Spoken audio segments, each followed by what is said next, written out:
스포츠 분석 토선생입니다. 스포츠 분석 토선생입니다. 10년 이상 실전 베팅 중입니다. 스포츠 토토 베팅 노하우, 스포츠 분석 노하우 전부 공유하겠습니다. 수년간 단톡방 믿음과 신뢰로 운영 중입니다. 좋은 결과 목표로 좋은 건 뉴스 자료 실시간 체크 공유하고 있습니다. 링크는 댓글 참고하시면 됩니다. 뉴캐슬 제츠 FC vs 웰링턴 피닉스 FC. 뉴캐슬은 구두인과 피에리아스의 좌우 돌파를 앞세워 측면 기반의 공격 전개를 시도한다.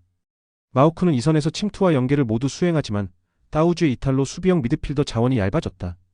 4-4-1-1 포메이션을 기반으로 중원을 단단히 가져가려 하지만 수비 전환 속도와 커버 범위가 좁은 약점이 있다. 최근 홈 경기 실점률이 높아지는 흐름 속에서 라인 간격 유지가 흔들리고 있다. 웰링턴은 코스타와 카세레스를 중심으로 한 빠른 좌우 전환과 전방 압박이 강점이다. 클리말라는 페널티 박스 내 움직임이 활발하지만 결정력 기복이 있고 세컨볼 대응력이 부족한 편이다. 콜라코프스키와 우튼의 부상으로 윙 자원의 폭이 줄어들며 교체 카드가 제한적이다. 수비는 1대1 대처 능력이 떨어지고 롱볼 대응에서 반복적으로 흔들리는 흐름을 보이고 있다. 뉴캐슬은 측면 중심의 전개와 안정적인 중원 구조로 후반전에도 집중력을 유지할 수 있는 팀이다. 웰링턴은 핵심 윙 자원의 부상으로 공격 루트 다양성이 떨어졌으며 수비 대응에서도 반복적인 실점 구조가 확인된다. 전술 완성도와 경기 흐름을 종합적으로 고려할 때 뉴캐슬 제츠가 유리한 흐름을 이끌 가능성이 높은 경기로 전망된다. 뉴캐슬 승 또는 언더. RKC 발베이크 vs 헤라클레스 알멜로. 발베이크는 3-1-4-2 포메이션을 활용해 크라모와 자와다의 전방 압박과 제공권을 중심으로 공격을 전개하는 팀이다. 반더 베네는 중원에서 수비 커버와 전진 패스를 동시에 수행하며 안정감을 부여하고 있지만 와우터스와 바이드만의 이탈로 인해 수비 조직력이 크게 약화된 상태다. 특히 후방 빌드업 과정에서 실수가 자주 발생하며 압박을 받을 경우 뒷공간을 쉽게 내주는 모습이 반복되고 있다. 최근 홈에서도 실점률이 높아지며 하위권 탈출에 어려움을 겪고 있다. 헤라클레스는 4-2-3-1 포메이션을 기반으로 홈캄프와 타르비티의 빠른 침투와 브룬스의 중거리 전개를 활용한 공격 템포가 뛰어난 팀이다. 전방 압박과 세컨볼 회수 능력이 우수하며 공격에서의 방향 전환이 빠르기 때문에 상대 수비 간격이 벌어질 경우 효과적으로 공간을 침투할 수 있다. 체스티치와 로츠의 부상은 일부 수비 안정성에 영향을 주지만 전체적인 전술 운영에는 큰 타격이 없는 수준이다. 중원 싸움과 압박 강도 면에서 발베이크보다 뚜렷한 우위를 보이고 있다. 발베이크는 수비진의 이탈로 인해 후방 조직력이 무너지고 있으며 중원에서도 탈압박과 커버 능력의 아쉬움을 드러내고 있다. 헤라클레스는 홈캄프와 타르비티에를 중심으로 한 공격 전개가 위력적이며 상대 압박에 쉽게 흔들리지 않는 운영 능력을 갖추고 있다. 전체적으로 흐름 주도와 득점 기회 창출에서 헤라클레스가 확실한 우위를 보일 전망이다. 헤라클레스 승 또는 오버. US 레체 vs 베네치아 FC. 레체 17위는 강등권 탈출을 위해 승점 3점이 절실한 상황이며 4-2-3-1 포메이션을 바탕으로 중원 안정성과 측면 활용을 극대화하고 있다. 마르치인스키의 부상은 뼈아프지만 피에로티와 칼손이 좌우를 넓게 쓰며 전체적인 전개 흐름은 유지되고 있다. 특히 수비형 미드필더 2명이 확실한 커버를 제공해 3-5-1을 쓰는 팀들과의 중원 싸움에서도 밀리지 않는다. 베네치아 19위는 중원과 수비에서 동시에 전력 누수를 겪고 있으며 309조에서 윙백의 전진 타이밍조차 불안정한 상태다. 오리스타니오와 키케 페레스가 중심이 되는 전개는 일정 수준의 날카로움이 있지만 이들을 받쳐주는 자원이 없어 압박 지속력이 떨어진다. 특히 원정에서는 전방 압박이 무뎌지면서 라인 간격이 벌어지고 중앙 압박도 무너지는 흐름이 자주 나타나고 있다. 레체는 중원 싸움에서 물러서지 않으며 측면과 이선 침투를 효과적으로 활용하는 구조를 바탕으로 홈 경기에서 우세한 흐름을 만들 수 있다. 반면 베네치아는 이딴 이탈로 인해 수비와 중원의 조직력이 붕괴된 상태며 실점 리스크가 경기 내내 이어질 가능성이 높다. 전체적인 구조와 흐름을 감안하면 레체가 홈에서 실속 있는 승리를 챙길 가능성이 크다. 레체 승 또는 언더. 라스팔마스 vs 소시에다드.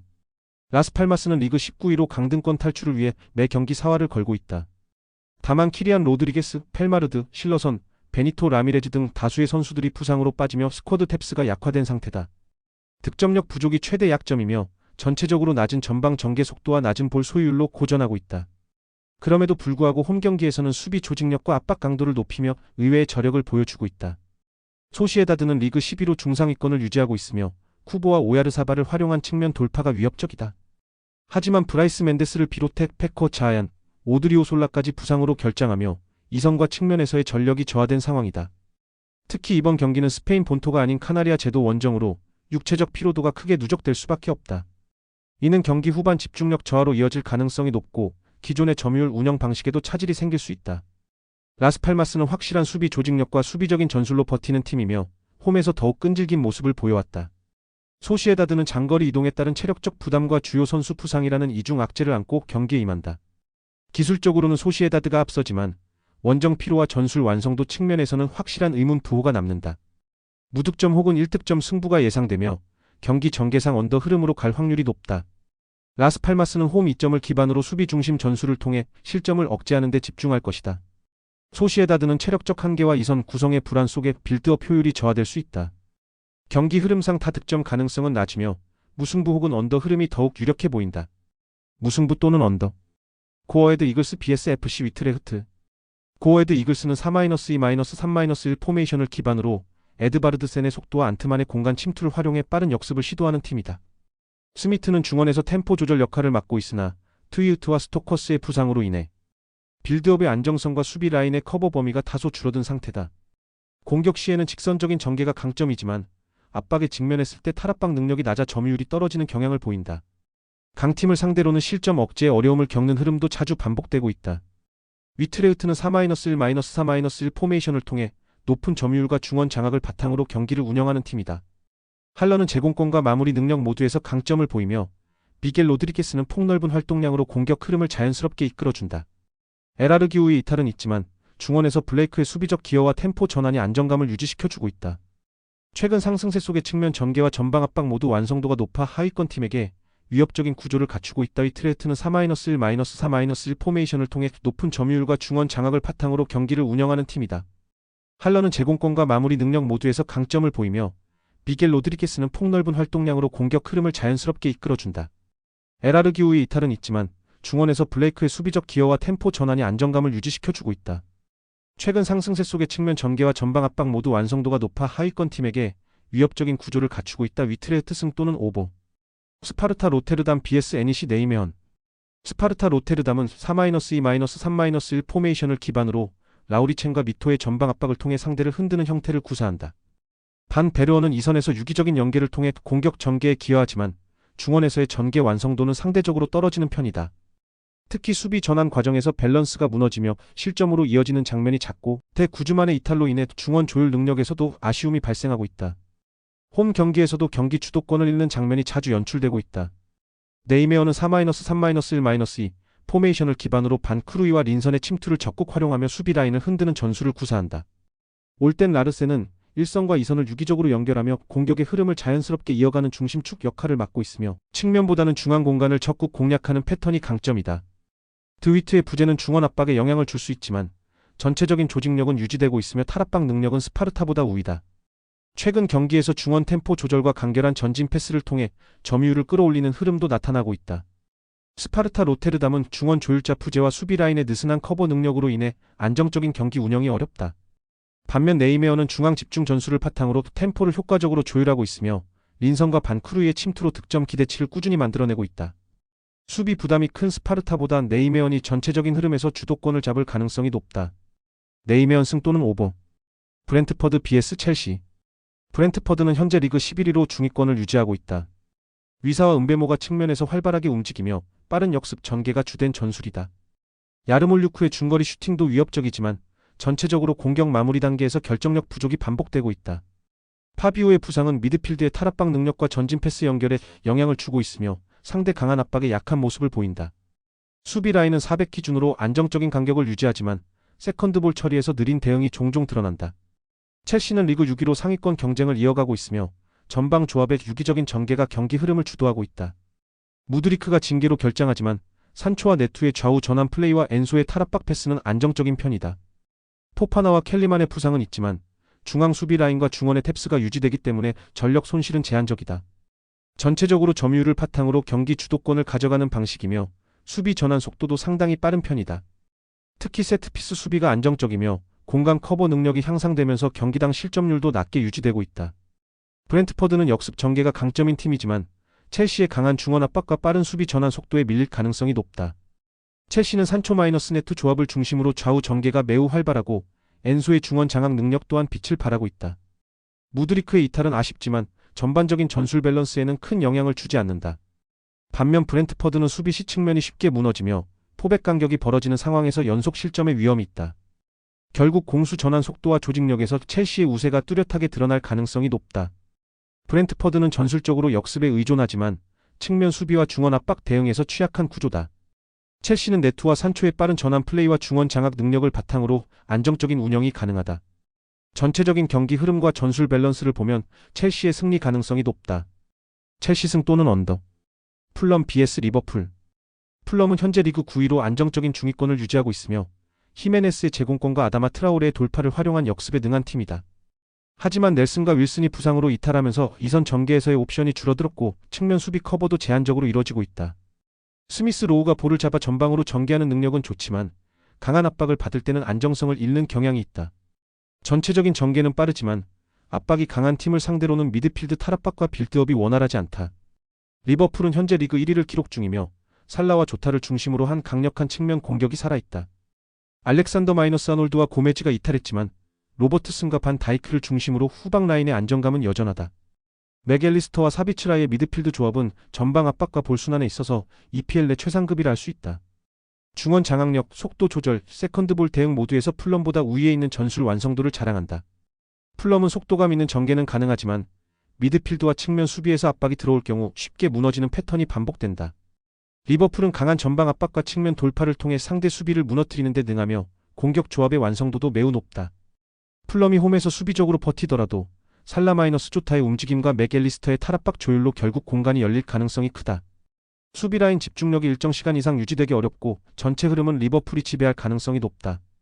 풀럼은 아다마의 속도와 히메네스의 제공권 외에는 뚜렷한 득점 루트가 부족하며 중원 전개에서 압박에 취약하다. 리버풀은 측면 침투와 미드필드 전술 완성도 모두에서 우위를 보이며 높은 점유율을 기반으로 경기를 지배할 가능성이 높다. 전체적으로 리버풀 중심의 다득점 흐름 속 승리 가능성이 높게 점쳐진다. 리버풀 승 또는 오버. 토트넘 호스퍼 vs 사우샘프턴. 토트넘은 현재 리그 14위로 기대에 못 미치는 성적을 기록하고 있다. 공격진은 손흥민과 솔랑케가 이끄는 강한 전방 압박과 빠른 역습이 살아있으나 전체적인 전술 밸런스는 불안정한 편이다. 드라구신의 부상 이탈로 인해 수비 조합이 흔들릴 수 있으며 라인 간격이 벌어지면 상대의 역습에 쉽게 노출될 수 있다. 벤탄쿠르와 손흥민이 중심이 되는 전술은 여전히 위협적이지만 중원볼 운반 능력과 빌드업에서 다소 무게감이 부족하다. 홈 경기라는 점에서 전방 압박과 골 결정력 면에서는 분명 우위를 점할 수 있다. 사우스햄튼은 현재 리그 최하위인 21호 강등권 탈출이 매우 절박한 상황이다. 오누아추와 술레마나의 빠른 침투를 중심으로 역습 전개를 노리고 있으며 마테우스의 중원 조율이 전술의 핵심이다. 하지만 수비 시 300이 흔들리는 장면이 자주 나오고 있고 스몰본의 부상으로 인해 미드필드 전방 압박이 느슨해졌다. 라인을 내려 실리를 추구하더라도 현재 수비 조직력과 전개 속도를 감안하면 토트넘의 공격을 막아내기 쉽지 않다. 최근 원정 경기에서는 후반 체력 저하와 조직력 붕괴가 반복되고 있다. 토트넘은 수비적인 불안 요소가 존재하지만 전방에서의 공격 집중도와 결정력은 여전히 강한 팀이다. 사우스햄튼은 수비 라인과 미드필드 이탈과 부상 여파로 인해 라인 간 압박이 제대로 이루어지지 못하고 있다. 특히 토트넘의 3톱이 측면과 중앙에서 폭넓게 움직이며 공간을 열 수 있는 구조라 사우스햄튼의 300은 흔들릴 가능성이 크다. 경기 전개는 토트넘의 점유율 우세와 전방에서의 높은 결정력 중심으로 흐를 가능성이 높다. 토트넘은 수비 조직에서 다소 흔들리는 모습을 보이지만 손흥민과 솔랑케를 중심으로 한 공격 완성도는 여전히 높다. 사우스햄튼은 수비 전환과 체력 유지 측면에서 많은 문제를 드러내고 있으며 후반 실점 확률도 높은 팀이다. 결국 전체적인 경기 흐름은 토트넘의 주도 속 타득점 양상으로 이어질 가능성이 높다. 토트넘 승 또는 오버. 엠폴리 vs 칼리아리 칼초. 엠폴리 18위는 강등권 탈출이 절박하지만 수비 집중력과 미드필드 장악에서 심각한 약점을 드러내고 있다. 기아시와 파치니의 징계 공백은 중원의 압박 강도 저하로 직결되고 있으며 주르코프스키와 말레까지 빠지며 수비적인 밸런스가 흔들린다. 콜롬보가 전방에서 힘을 내고 있지만 유기적인 전개와 볼 공급이 뒷받침되지 않아 고립되는 흐름이 잦다. 칼리아리 15위는 3-5-2 포메이션을 바탕으로 수적 균형과 실리적인 운영을 펼치며 최근 경기에서 흔들림 없이 승점을 챙기고 있다. 지토 루본보와 가에타노는 중원에서의 탈압박과 패싱 능력이 우수하며 피콜리는 결정적인 순간 득점을 올릴 수 있는 골게터 역할을 수행 중이다. 무리하지 않고 라인을 조절하며 상대 실수를 유도하는 운영이 엠폴리 같은 구조 불안 팀 상대로 강하게 작용할 수 있다. 엠폴리는 징계와 부상 이슈로 인해 팀의 중심 라인이 완전히 무너진 상태이며 수비와 중원의 간격 유지가 전혀 되지 않는 흐름이다. 칼리아리는 전력 손실이 적고 체계적인 압박과 안정된 중원 운영으로 경기 주도권을 천천히 가져갈 수 있는 구조다. 이러한 상성을 감안하면 이번 경기는 홈팀 엠폴리가 오히려 라인 유지조차 버거운 전개로 이어질 가능성이 높다. 칼리아리 영앤승 또는 언더. 토리노 FC vs 엘라스 베로나 FC. 토리노 11위는 4-2-3-1 포메이션을 기반으로 한 점유율 중심 전개를 구사하지만 사파타의 부재로 인해 전방 결정력이 저하됐다. 블라시치와 아담스는 활발한 움직임을 보이지만 상대 수비가 깊게 내려설 경우 박스 안에서의 존재감이 크게 줄어드는 문제점이 있다. 일칸과 스위르스까지 빠지며 중원 압박과 수비 빌드업도 단단하지 못한 흐름이 반복되고 있다. 베로나 14위는 최근 3-5-2 포메이션을 안정적으로 운용하고 있으며 중원의 밀도와 활동량에서 강점을 보이고 있다. 특히 사르와 탱스테트의 이선 후방 침투가 위협적이며 수적 우위를 통해 토리노의 미드필드 조합을 지속적으로 흔들 수 있다. 경기 흐름은 베로나가 깊게 내려서기보다는 중원에서 맞붙는 형태가 될 가능성이 높고 전반적인 간격 싸움에선 우위를 보일 수 있다. 토리노는 홈 경기지만 핵심 자원의 부재로 인해 전방에서의 득점 루트가 제한되고 중원 커버력까지 불안하다. 반면 베로나는 수적 균형과 조직적 압박을 통해 무리하지 않고 흐름을 끌고 갈 수 있는 팀 구조를 유지하고 있다. 이런 흐름이라면 로우 스코어 전개 속에서 접전 양상으로 이어질 가능성이 높다. 무승부 또는 언더. 랑스 vs 생테티엔. 랑스 9위는 3-4-3 포메이션을 기반으로 윙백과 공격형 윙어의 빠른 연계를 통해 폭넓은 공간을 활용한다. 중앙 라인에 부상자는 있지만 은발라 은졸라와 소토카를 중심으로 한 전방 압박과 역습 전개는 여전히 위력적이다. 특히 측면에서의 오버래핑 빈도가 높아 생테티엔의 수비 전환 속도 문제를 정조준할 수 있다. 생테티엔 17위는 리그 하위권에서 허덕이고 있으며 파리 생제르맹에게 무려 6실점을 허용하며 조직력이 완전히 무너진 상태다. 라인 간격 유지 실패, 1대1 수비 취약, 수비형 미드필더의 커버 능력 부족 등 다방면에서 문제를 드러내고 있다. 해결책 없이 라인만 내린다고 해서 실점을 막을 수 없는 구조이며 이번 원정 역시 큰 부담을 안고 들어간다. 랑스는 전방과 측면에서 모두 위협적인 전개가 가능한 팀이며 미드필드 공백에도 불구하고 공격 전개의 흐름은 무너지지 않는다. 반면 생테티엔은 수비 중심이 무너진 상황에서 조직적인 대응이 전혀 이루어지지 않고 있으며 특히 공간 커버가 취약해 다실점 위험이 매우 크다. 이 흐름이라면 생테티엔은 또다시 대패 희생양이 될 가능성이 높다. 랑스 승 뜨는 오버. FC 장크트 파울리 vs 메넨글라트바흐. 상파울리 15위는 3백을 기반으로 한 수비 전술을 운용하지만 현재는 핵심 수비 자원이 다수 이탈해 라인 유지가 불가능한 수준이다. 매츠와 드주이갈라의 공백은 수비 중심 축의 붕괴로 이어지며 미드필더와의 간격 유지도 무너지고 있다. 시나니가 전방에서 공을 받아주는 연결고리 역할은 하고 있지만 전체적인 경기 흐름을 이끄는 데에는 한계가 뚜렷하다. 글라트바흐 5위는 전방 치반차라와 플레이 콤비가 위협적이며 오노라가 측면에서 넓은 공간을 활용하며 공격의 활로를 열고 있다. 스켈리 이탈에도 불구하고 4-2-3-1 시스템의 안정성은 유지되고 있고 중원에서의 세컨볼 장악률도 높은 편이다. 특히 상대 수비가 라인을 내리는 경우 박스 바깥에서의 슈팅과 측면 크로스 빈도수가 높아진다. 상파울리는 수비 중심 축과 중원 수비 커버 자원의 이탈로 인해 실점 억제 자체가 어려운 구조다. 글라트바흐는 기본적인 포메이션 완성도를 바탕으로 측면 침투, 세컨볼 싸움, 박스 근처 마무리 능력에서 확실한 우위를 점하고 있다. 이러한 전력과 전술적 간극을 고려하면 상파울리는 홈에서도 일방적인 경기 흐름 속에서 버티기 어려울 전망이다. 메넨 영앤승 도는 오버. 세비야 vs AT 마드리드. 세비야는 리그 11위로 중위권에 위치하고 있으며 최근 흐름이 다소 들쭉날쭉한 모습이다. 센터백 바데가 이번 경기 징계로 결장하게 되어 수비 조직력이 약화될 가능성이 크다. 탕기 니앙주도 부상 이탈 중이라 중앙 수비 라인 조합이 급조될 수밖에 없다. 공격진은 이상 로메로와 루케바키오를 중심으로 역습 전개가 빠르며 세트피스 상황에서 강점을 보이기도 한다. 하지만 안정적인 점유율 유지보다는 공간 활용 중심의 경기 운영을 선호하는 편이다. 티마드리드는 3위로 리그 상위권을 유지하고 있으며 안정적인 수비 조직력과 빠른 역습이 특징인 팀이다. 하지만 수비의 중심인 히미네스가 징계로 결장하게 되면서 중앙 라인에서의 공중볼 장악력에 공백이 생긴다. 그리즈만과 쉐를로트를 활용한 투톱 전개는 여전히 날카롭지만 최근 전개 속도는 이전만큼 폭발적이지 않다. 공격 시 이선의 활동량과 유기적인 롤 체인지가 전개의 핵심이지만 수비 시 포백 라인의 간격 유지가 흔들리는 장면도 자주 발생하고 있다. 양팀 모두 핵심 센터백이 결장하며 수비 라인의 안정감이 흔들릴 가능성이 높다. 세비야는 전형적인 수비 후 역습 전략으로 일관하며 공간 활용에 초점을 맞출 가능성이 높고 AT 마드리드는 점유율보다는 효율적인 전개를 선호하며 원정 경기에서 과도한 라인 오버 없이 신중한 운영을 펼칠 가능성이 있다. 공격 쪽에서의 마무리 정확도는 다소 떨어지며 결과적으로 팽팽한 흐름 속 저득점 경기가 예상된다. 양팀 모두 핵심 수비수 이탈로 조직력 저하가 우려되지만 공격의 효율성도 높지 않다. 경기 흐름상 중원에서의 소모전이 길어질 가능성이 높으며 타득점 양상보다는 소강 상태가 반복될 수 있다. 이런 경기는 승무패보다 언더로 접근하는 것이 가장 현실적인 선택이다. 무승부 또는 언더. AFC 아약스 vs NAC 브레다. 아약스는 4-3-3 포메이션을 기반으로 높은 점유율과 강한 전방 압박, 그리고 빠른 측면 전개를 통해 공격을 전개하는 전형적인 빅팀이다. 브로베이와 가하이의 징계 결정은 전방에서의 공격 옵션을 제한하긴 하지만 클라센과 고츠의 중원 장악력과 패스 조율 능력으로 인해 여전히 공격의 템포를 유지하는 데 큰 무리는 없다. 수비진에서는 일부 이탈이 있긴 하나 홈에서는 점유율과 라인 조절 능력 모두에서 리그 최상위 수준을 유지하고 있다. 상대 브레다의 수비 조직력을 고려할 때 아약스의 화력이 우위를 점할 가능성이 높다. 브레다는 4-2-3-1 전형을 사용하며 반호이동크의 제공권과 사우어의 침투를 중심으로 공격을 풀어나가는 팀이다. 하지만 루카센의 부상 이탈과 페르슬라위스의 공백으로 인해 수비와 중원의 연결이 매끄럽지 못하고 전진 패스의 정확도 또한 크게 낮아지고 있다. 원정에서는 수비 집중력이 크게 떨어지는 모습을 보이며 강팀과의 경기에서는 라인 간격 조절 실패로 인해 실점이 반복되는 흐름이다. 전반적인 조직력과 템포 대응에서 한계를 드러내고 있는 상황이다. 아약스는 일부 전방 자원이 결장하더라도 중원 장악력과 측면 전개 능력을 기반으로 경기 주도권을 유지할 수 있다.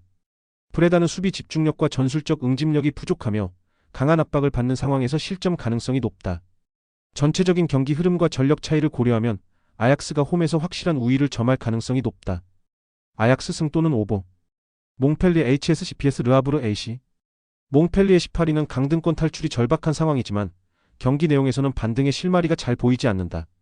오베라기치와 차토의 부상은 측면 수비를 불안하게 만들고 있으며 전진 이후의 수비 전환 속도도 늦어져 상대 역습에 매우 취약하다.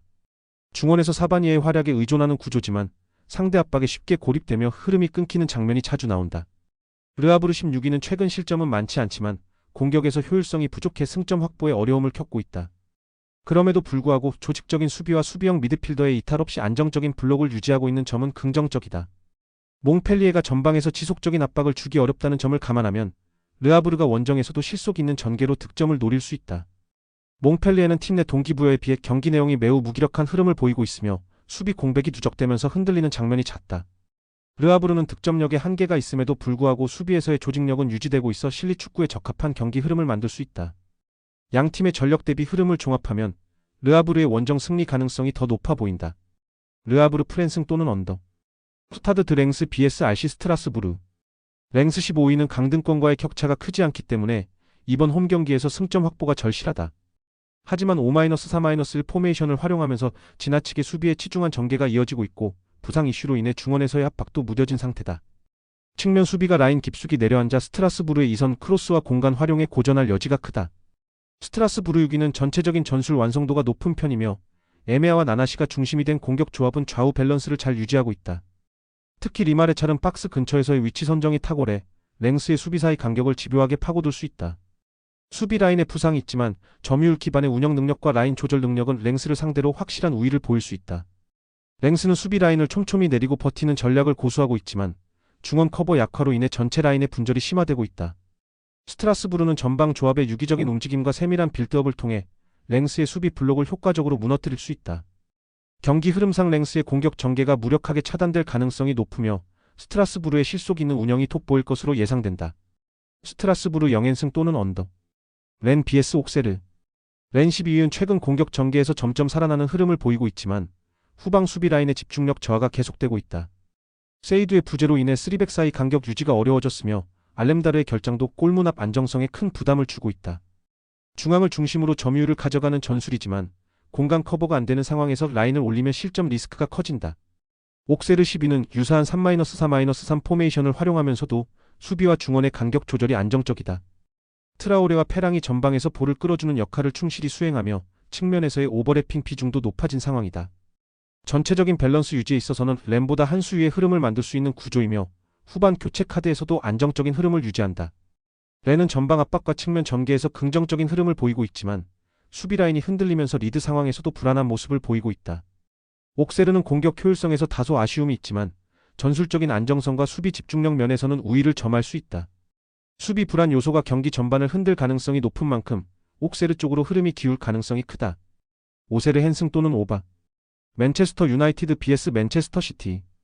맨유는 현재 리그 13위로 과거 위상에 비해 크게 떨어진 성적을 보이고 있다. 공격에서는 손흥민과 솔랑케가 다양한 움직임을 보여주고 있지만 중원 조율과 후방 빌드업 안정감이 부족하다. 마르티네스, 헤븐, 히턴, 에반스, 마이누, 디알로 등 다수의 수비 및 중원 자원이 부상으로 이탈하면서 스쿼드 운용이 제한적인 상태다. 전체적으로 조직적인 압박이나 전술적인 짜임새보다 개인 기량에 의존하는 경향이 강하며 수비 시에는 라인 간격 붕괴가 자주 나타난다. 맨시티는 현재 4위로 리그 상위권을 유지하고 있으며 부상자가 존재함에도 불구하고 전술적인 일관성을 유지하고 있다. 홀란드 아케, 스톤스, 아칸지, 로드리가 모두 부상으로 이탈했지만 백업 자원과 중원 조합의 유연함으로 인해 경기력에는 큰 흔들림이 없다. 특히 마테우스와 술레마나는 하프 스페이스에서의 창의적인 움직임과 빠른 전환 플레이를 통해 공격 전개에서 활로를 만들어내고 있다. 펩 과르디올라 감독은 강한 압박과 짧은 패스를 중심으로 경기를 지배하고 있으며 특히 중원 장악력에서 리그 최상급을 유지하고 있다. 맨유는 수비와 중원에서의 전력 누수가 심각하며 전술적 완성도 또한 떨어지는 상황이다. 반면 맨시티는 부상 이슈에도 불구하고 점유율 기반의 운영과 유기적인 전방 전개에서 안정감을 유지하고 있다. 결국 수비 조직력과 빌드업 안정성에서 극단적인 차이를 보이는 이 매치업은 맨시티가 압도적인 경기 흐름을 주도할 가능성이 높다. 맨유는 부상 이탈자가 많고 전술적 유연성이 부족해 맨시티의 전방 압박을 효과적으로 막아내기 어렵다. 맨시티는 부상에도 불구하고 경기 주도권을 쥘 수 있는 기본기가 잘 갖춰진 팀으로 중원 장악과 전개 효율이 매우 뛰어나다. 현재의 맨더비는 이름값만 남았을 뿐 경기 내용은 맨시티가 장악할 가능성이 높다. 맨시티 승 또는 오버. 우니온 베를린 vs VfL 볼프스부르크. 우니온 베를린 13년 3백 시스템을 유지하며 좌우 윙백의 오버래핑을 적극 활용하지만 측면 자원들의 부상으로 공격 전개가 막히고 있다. 정우영과 스코프의 부재는 중원과 측면 모두에 영향을 주며 공수 전환 속도와 압박 지속력이 약화되는 결과를 낳고 있다. 전방 일리치와 스카크는 활동량이 많지만 지원이 부족해 고립되는 상황이 자주 발생한다. 볼프스부르크 9위는 4-2-3-1 포메이션을 통해 중원 압박과 측면 전개 모두에서 안정된 흐름을 보이고 있다. 스코프 올센과 티아고 토마스는 수비 라인을 흔드는 플레이가 가능하며 빈머의 전방 움직임도 적극적이다. 이탈자는 있으나 포지션 대체가 가능한 수준이고 특히 후방 빌드업과 미드필드 장악에서는 큰 손실이 없다. 우니온 베를린은 전술적으로 측면에 많은 의존을 보이는 팀인데 해당 포지션에서 연쇄 부상이 발생하면서 공격 전개 자체가 둔화되고 있다. 반면 볼프스부르크는 전방과 중원에서의 압박 구조가 여전히 견고하며 전개 속도 또한 일정 수준 이상을 유지하고 있다. 경기 흐름은 볼프스부르크의 측면 돌파와 중원 압박이 우니온의 라인을 흔드는 전개로 이어질 가능성이 높다. 볼프스부르크 0연승 또는 오버. 아탈란타 BC vs SS 라치오. 아탈란타 3위는 3-4-1-1 전형을 바탕으로 전방에서 강한 압박과 수적 우위를 활용해 경기를 주도하고 있다. 루크만과 데 케텔라엘의 이선 움직임이 매우 활발하고 레테기의 포스트 플레이와 마무리 능력도 살아있다. 스카마카가 빠졌지만 오히려 더 빠른 템포로 공격을 전개하는 데 있어 유연성이 확보된 측면도 있다. 라치오 7위는 전방 자원은 나쁘지 않지만 귀행두지의 이탈로 인해 중원의 커버 범위가 확연히 줄어든 상태다. 볼 간수와 압박 회피 능력이 떨어지며 강한 압박을 시도하는 팀을 상대로는 쉽게 볼을 내주는 장면이 자주 연출된다. 차카니와 이삭센이 측면에서 활로를 찾고 있지만 후방 빌드업이 원활하지 않아 전개 속도 자체가 느려지는 단점이 있다. 아탈란타는 유기적인 공격 전개와 강한 압박 구조를 통해 홈에서 안정적인 경기 운영이 가능한 팀이다. 반면 라치오는 중원의 핵심이 빠지면서 템포 조절과 커버 범위 모두에서 약점을 드러내고 있으며 강한 압박을 버텨낼 수 있는 구조가 아니다. 결과적으로 포지션 상성과 흐름 모두에서 우위를 점한 아탈란타가 승리할 가능성이 매우 높다. 아탈란타 승 또는 오버. 레알 바야돌리드 vs 헤타페 CF.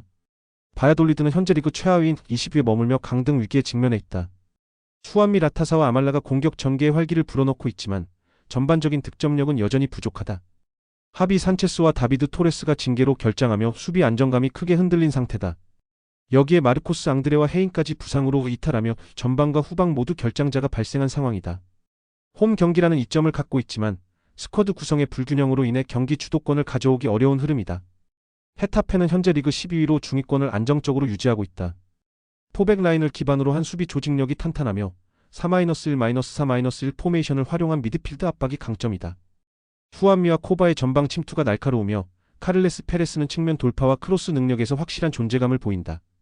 최근 경기에서는 득점력에 다소 기복이 있지만 전반적인 전술 완성도와 선수 조합은 바야돌리드보다 앞서 있다. 바야돌리드는 현재 공격과 수비 모두에서 주전급 자원이 빠진 상황이며 선수 조합도 안정되지 못하고 있다. 헤타페는 전술적인 응집력이 높으며 미드필드 싸움에서 우위를 점할 가능성이 높다.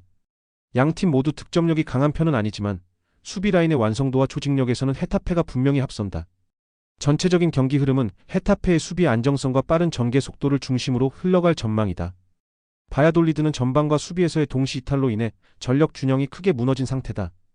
헤타페는 수비 집중력이 높고 미드필드 운영에서도 상대를 압도할 수 있는 자원을 갖추고 있다. 다득점 경기가 나오기는 어렵겠지만 헤타페의 실리 축구가 빛을 발할 가능성이 높다. 헤타페 0연승 또는 언더. AS 로마 vs 유벤투스. AS 로마 6위는 3-4-3 전형을 기반으로 빠른 전개와 전방 압박을 시도하지만 디발라의 부상으로 결정적인 한 방이 부족한 상황이다. 도브비크가 활약하고 있고 펠레그리니와 엘샤라위의 측면 연계도 일정 수준 이상이지만 살레마키어스의 징계 이탈과 윙백 부상으로 측면 깊이가 부족하다. 전체적인 공격 전개는 빠르지만 마무리에서 세밀함이 떨어지며 실점 이후 반전 능력도 제한적이다. 유벤투스 5위는 블라우비치와 일티즈의 이선 연계가 활발하며 코프 메이너르스가 중원에서 탈압박과 전방 투입을 동시에 수행해 전술 완성도가 높다. 비록 더글라스 루이즈와 밀리크가 빠졌지만 전개와 밸런스를 유지하는 데는 큰 영향이 없는 상태다. 최근 경기에서 라인 간 거리 조절과 수비 커버가 안정화되고 있어 한두 번의 기회만으로도 충분히 승부를 결정할 수 있는 경기 운영이 가능하다. AS 로마는 빠른 전개는 가능하지만 결정적인 찬스를 살려줄 디발라의 부재가 너무도 뼈아프다. 유벤투스는 블라우비치 중심으로 마무리 싸움에서 앞서고 있으며 조직적인 수비와 중원 압박에서도 로마보다 우세한 구조를 보인다. 전체적인 흐름과 구성상 유벤투스가 안정적인 경기 운영 끝에 원정에서 승리를 거둘 가능성이 높다. 유벤투스 0연승 또는 언더. 올림피크 마르세유 vs 툴루즈 FC. 마르세유 3위는 비록 중원과 수비 일부에 부상자가 많지만 전방 공격 조합은 리그 내 최상위 수준의 위력을 자랑하고 있다. 그린우드를 중심으로 하비우와 구이리가 좌우를 폭넓게 활용하면서 상대 수비 라인을 지속적으로 흔들고 있다. 특히 수비 전환 시에도 전방 압박을 유지할 수 있는 점이 툴루즈의 역습을 제어하는 데 효과적으로 작용할 수 있다. 툴루즈 11위는 현재 수비진에서 2명의 핵심이 빠진 상황이며 수비 블록 간격 유지와 커버링에서 심각한 약점을 보이고 있다.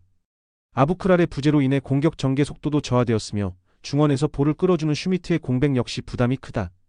전체적인 전술 밸런스가 무너진 상태로 마르세유의 높은 점유율과 좌우 전환 플레이에 대응하기엔 역부족일 수 있다. 마르세유는 중원 공백에도 불구하고 전방 3인의 유기적인 움직임과 측면 전개를 통해 상대 수비를 공략하는 데 전혀 주저함이 없다. 툴루즈는 수비 중심축이 빠진 데다 중원의 탈압박 능력까지 떨어지며 전반적인 경기 흐름을 가져가기 어려운 구조다. 이런 전력 차이를 고려하면 홈에서 공격적인 전개를 펼칠 마르세유가 확실한 우세를 점할 가능성이 높다. 마르세유 승 또는 오버. 뉴욕시티 FC vs 미네소타 유나이티드 FC. 뉴욕시티는 4-3-3 기반의 전통적인 점유율 전술을 구사하며 빠른 측면 전개와 중거리 슈팅을 자주 시도하는 팀이다. 발마르티네스는 박스 안에서 마무리 능력은 있지만 고립되면 연계에 어려움을 겪고 페르난데스는 측면에서의 돌파 능력이 강점이다. 볼프는 이선에서 연계와 탈압박에 능하나 페레아와 아로야부의 부상으로 인해 중원 압박과 수비 밸런스가 무너진 상태다. 수비 라인에서도 그레이의 공백은 측면 커버에 영향을 주고 있어 특히 역습 대응 시 뒷공간 노출이 반복되는 중이다. 미네소타는 수비 숫자를 늘린 500 기반의 안정적인 수비 전술을 구사하면서 빠른 전환과 역습을 중심으로 경기를 운영한다. 정상비는 전방에서의 움직임과 속도감이 뛰어나고 타니는 제공권과 침투 타이밍 모두 우수한 결정력을 보여준다. 예보하는 중원에서의 압박과 전방 연결 모두 기여도가 높고 500 전술에서 윙백이 제공하는 폭넓은 커버가 수비 안정성에 기여하고 있다. 수비 간격 유지와 라인 조율이 안정적이며 공격으로의 전환 효율도 매우 높은 편이다. 뉴욕시티는 전방 구성은 유지되고 있지만 중원과 수비진의 동반 이탈로 인해 빌드업과 압박 균형이 무너지고 있으며 후반 체력 저하 시 실점 가능성이 매우 높아지고 있다. 반면 미네소타는 수비 숫자를 확보한 채 안정적인 조직력을 유지하며 정상빈과 타니 중심의 빠른 전환 플레이가 위협적으로 작동 중이다. 양 팀의 전술 안정성과 부상 이탈 변수를 고려할 때 미네소타 유나이티드가 역습과 전술 운영의 완성도를 앞세워 승리를 거둘 가능성이 높은 경기로 전망된다. 미네소타 0연승 또는 언더. 비아레알 vs 빌바오. 비아레알은 현재 리그 4위로 유럽 대항전 진출권을 안정적으로 유지하고 있다. 아요세와 바리를 중심으로 한 투톱 조합은 최근 경기에서 날카로운 움직임을 보여주고 있다. 측면에서 뷰캐넌의 돌파가 위협적인 한편 아코마치와 페페의 부상은 벤치 전력 운용에 제약을 주고 있다. 경기 운영에서는 점유율보다는 속도감을 살린 역습 전개의 강점을 보이며 4-4-2 라인의 전환 속도도 매끄럽다. 다만 수비 시 라인 간격이 벌어질 경우 상대 이선 침투에 흔들리는 모습이 자주 노출된다. 빌바오는 리그 5위로 비아레알과 나란히 유럽 대항전 티켓을 두고 경쟁하고 있다.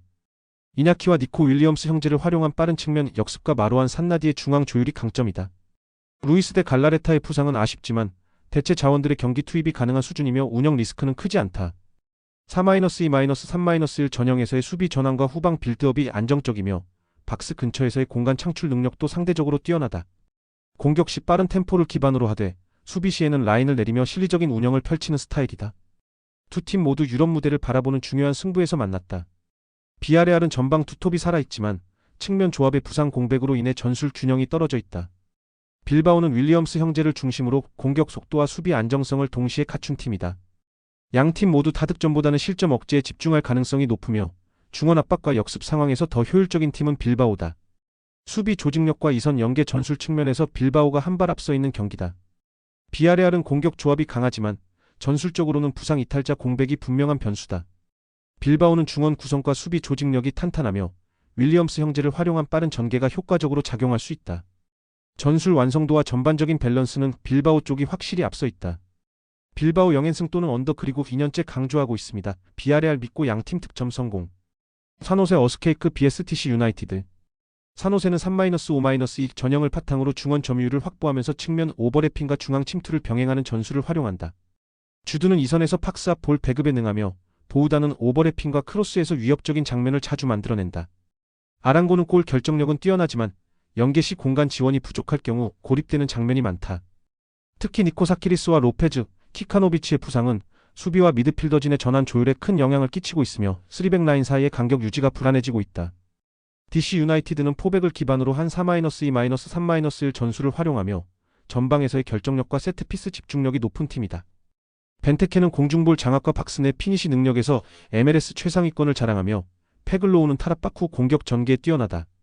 스트라우드는 이선에서 왕성한 활동량으로 측면 수비 지원도 병행하고 있어 수비 밸런스 유지에도 기여하고 있다. 전체적으로 전술 완성도가 높으며 수비 전환 시 라인 간격 유지와 중원 압박도 일정 수준을 꾸준히 유지하고 있다. 산호세는 전방 공격 조합은 위협적이지만 수비와 중원의 핵심 자원 이탈로 인해 간격 유지가 무너지고 있으며 후방 전환 대응에서 약점을 드러내고 있다. DC 유나이티드는 벤테케를 중심으로 한 전방 장악력과 탄탄한 포백 수비 라인을 바탕으로 경기 흐름을 안정적으로 이어갈 수 있는 구조다. 전술적 안정성과 피지컬 매치업까지 고려할 때 DC 유나이티드가 경기 주도권을 확보하며 승리를 거둘 가능성이 높. DC 유나이티드 영연승 또는 오보. 인터 마이애미 CF vs 토론토 FC. 마이애미. 메시와 수아레스를 중심으로 한 투톱 조합은 여전히 리그 최고 수준의 결정력을 보유하고 있다. 4-4-2 포메이션을 바탕으로 세고비아가 측면 전개와 이선 지원을 유연하게 담당하며 공격의 흐름을 만들어가고 있다. 우스타리, 루이즈, 아엔데 등이 부상으로 이탈한 상황이지만 홈에서는 메시의 탈압박과 수아레스의 마무리 능력이 위협적이다. 전체적인 템포 조율 능력이 뛰어나고 리그 1위다운 운영 완성도를 갖추고 있는 상태다.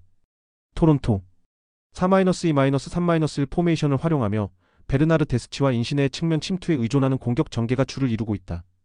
다만 롱스테프와 라리아, 윙고가 부상으로 이탈한 가운데 수비진의 라인 간격이 자주 무너지며 실점 가능성이 높은 구조다. 에티엔느는 간헐적으로 돌파와 슈팅을 시도하고 있으나 전방 연계 효율이 낮아 단발성 공격에 그치는 경우가 많다. 전체적으로 공수 밸런스가 불안정하며 원정에서는 경기 주도권을 쉽게 내주는 경향이 뚜렷하다. 토론토는 부상 이탈로 인해 측면 수비가 완전히 흔들리는 구조이며 홈에서 조직적인 템포로 경기를 풀어가는 마이애미의 공세를 버텨내기엔 수비 완성도가 부족하다. 결국 메시와 수아레스의 득점력이 이 경기의 흐름을 결정지을 가능성이 높다. 그러므로 마이애미 승의 승리를 추천한다. 마이애미 승 또는 양팀 득점 성공. 호주 vs 대한민국. 호주. 감독 서마니. 포메이션 4-3-2. 추측 멤버 맥크나마라, 반 에그몬드, 쿠니 크로스. 호주는 직접 맞대결에서 상대의 자책골을 유도하며 1-0 승리를 챙겼다. 전방에서 맥크나마라의 활동량이 뛰어나며 쿠니 크로스는 중원 압박과 이선 침투 모두에서 적극적으로 관여하고 있다. 반 에그몬드는 세트피스 상황에서 제공권을 장악하며 한국의 수비 집중력을 흔들 수 있는 핵심 자원이다. 강한 피지컬과 직선적인 전개, 높은 템포의 크로스 위주 전술이 이번 경기에서도 핵심이다. 대한민국. 감독 신상우. 포메이션 4-2-3-1. 추측 멤버 KC 페어, 지소윤, 이금민. 대한민국은 기술적인 패스 전개와 중원 장악을 중심으로 지소윤 이금민의 조합을 통한 이선 중심의 공격 전개가 주요한 흐름이다. KC 페어가 전방에서 수비 라인을 끌어주는 역할을 맡고 있으며 전반적으로 세밀한 조합 플레이는 좋지만 피지컬 접점 싸움에서 밀리는 장면이 자주 연출되고 있다. 직접 맞대결에서는 센터백 실책이 패배로 연결되며 집중력 유지를 위한 수비 재정비가 필요한 상황이다. 호주는 빠른 전방 압박과 피지컬 전개로 중원을 무력화시키는 데 능하며 세트피스에서의 제공권 장악도 경기의 흐름을 바꿀 수 있다. 반면 한국은 조직적이고 기술적인 전개가 강점이지만 하프라인 싸움에서 밀릴 경우 공격 기회조차 제한될 가능성이 높다. 결국 피지컬 대응과 수비 집중력 유지 여부가 한국의 승부처가 될 가능성이 크다. 호주는 강한 피지컬과 직선적인 전개로 기술 중심의 한국 축구를 지속적으로 압박할 수 있는 구조를 갖추고 있다. 한국은 지소윤 이금민을 중심으로 반격을 노리겠지만 수비 집중력 유지와 전방 공략 기회 자체가 제한될 가능성이 높다. 종합적으로 호주의 승리 가능성이 높다. 호주 승 또는 언더. 영상 보느라 수고하셨습니다. 항상 좋은 건 공유해서 같이 적중률을 높이고 싶은 마음뿐입니다.